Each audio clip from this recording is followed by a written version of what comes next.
From the Soothsayers crystal ball, this is how the 2019-2020 English Premier League season is likely to end. With 3 weeks of league action, let's take a closer look at the race for a possible top 4 when the curtain falls on current league by June next year.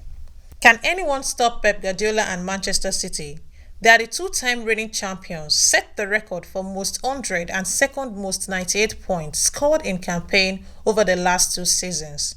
Liverpool mounted a challenge to City's supremacy, but it had to play one of the greatest ever Premier League seasons and tally 97 points just to get second. This summer, City added some strength to the midfield with the signing of Rodri. Guardiola has yet to find a replacement for Vincent Kompany in central defence, but that's a minor hiccup that could be solved before the season begins. So there is no reason to believe the citizens' reign of dominance will. Odds are City will make it a three-peat in the Premier League, while angling to finally claim the more elusive prize, the UEFA Champions League. Speaking of the Champions League, your champion of Europe, Liverpool, not a bad consolation for coming in second in the Premier League. Despite that success and brilliance of team during Jurgen Klopp's tenure, the Premier League title still eludes Liverpool.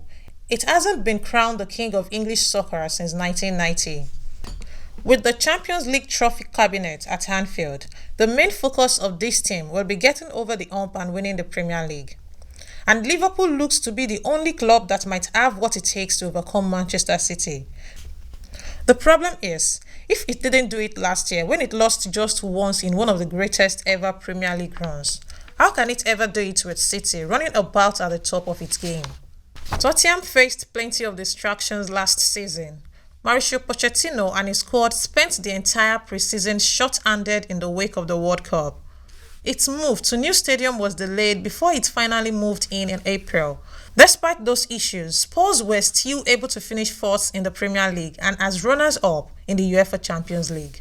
This season, Tottenham will be distracted by none of those burdens and it's full steam ahead.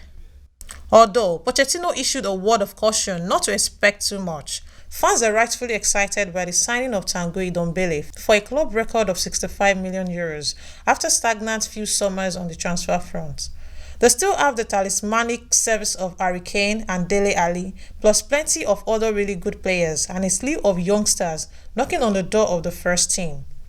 Tottenham isn't on the level of Manchester City or Liverpool, but it is the best situated of the remaining teams in the English Big Six. At times last season, Arsenal appeared to be a shoe-in for the top 4 and a spot in the Champions League.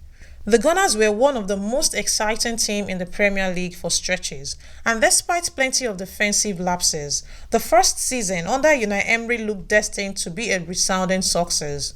Then came April. Arsenal lost 3 consecutive Premier League matches and saw its top 4 hopes dashed. It also lost the UEFA Europa League final to cross-London rival Chelsea. It was a bleak way to end the season, but hope spring eternal. What had all the marking of an atrocious summer transfer window has turned into a success in recent weeks, as Arsenal has bolstered its ranks with midfielder Dani Ceballos and winger Nicolas Pepe.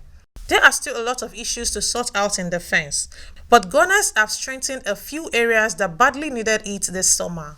Despite their late collapse, they finished just a point behind Tottenham. If Emery's men can ward off any inexplicable collapses this time around, they should be returning to the Champions League next season. Manchester United was an absolute mess last season. Jose Mourinho looked to be on the outs before the season ever began and was sacked in December after accumulating just 19 points from 17 games. Ole Gunnar Solskjaer stepped in as a caretaker and stopped the bleeding, even putting United back in top 4 contention for a time. But a late season collapse doomed it to a 6th place finish. Solskjaer, who was appointed to the job permanently in March, has his work cut out for him, rebuilding the squad and getting it back to top 4, much less Premier League title contention. He and the United front office have done well, making solid additions to the squad this summer. Signing young forward Daniel James, right back Aaron Wan-Bissaka, and most recently splashing €80 million for central defender Harry Maguire. However, it risks losing other players it needs to make that happen, such as Paul Pogba, who's been public about wanting a move away from Manchester. If everything falls right and Solskjaer proves to be a brilliant manager, maybe Red Devils can move back into the top 4 this season.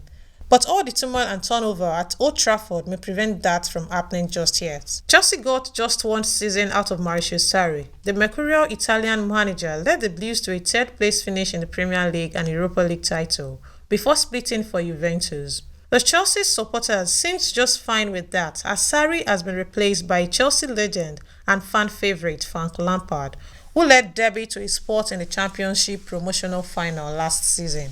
Lampard came back to Chelsea to make it more competitive in the league, and he will have his work cut out for him in his first season. For one, he lost the service of Eden Hazard, Chelsea's best player for the year. Another, the Blues are in the midst of two-window transfer ban handed down by FIFA, preventing them from making any signings this summer. So Lampard will be first to depend on youths. Youngsters such as Callum Hudson, Tammy Abraham, Mason Mount and newly acquired American Christian Pulisic, who inked a deal from Borussia Dortmund in January, will be important squad members this season. This focus on youth should set Chelsea up well for the future, but it's unlikely to do it any favours this season.